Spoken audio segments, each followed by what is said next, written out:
state tutti bene? Salutami tutti. Un anno senza te. Postando un suo audio accompagnato da una delle immagini sorridenti, lo zio di Giulia, Andrea, ha voluto ricordare così la nipote barbaramente uccisa. Che ci siano solo bei ricordi di te, ha aggiunto. È trascorso un anno, ma il ricordo di Giulia è più vivo che mai. Oggi come allora anche nei cuori della gente, come chi le ha voluto portare un fiore. Per Giulia, cara, per Giulia.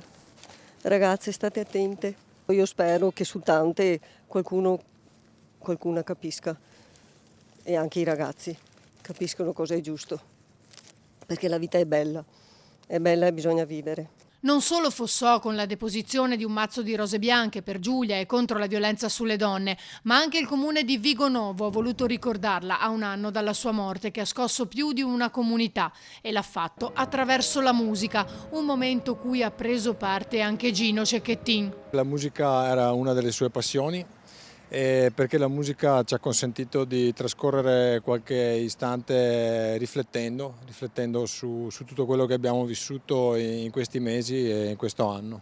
A suonare per lei, accanto alle scarpette rosse appese, il pianista fuori posto che tra i vari brani ne ha proposto uno scritto appositamente per Giulia. È una composizione che ho fatto l'altro giorno quando ho pensato di venire qui a questa commemorazione, e mi è arrivata come spesso succede quando compongo, mi arriva dall'alto. Ecco.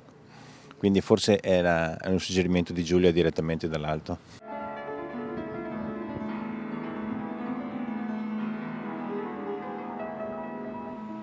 Il sindaco di Vigonovo ha poi annunciato una dedica speciale per Giulia. La nostra proposta è stata quella di definire un'area, ma definirla non solo a Giulia, ma a Giulia dottoressa in ingegneria biomedica, perché riteniamo che sia un suo merito, sia frutto del suo sacrificio come studentessa, che le è stato riconosciuto e che anche noi con questo gesto vogliamo ricordare e ribadire.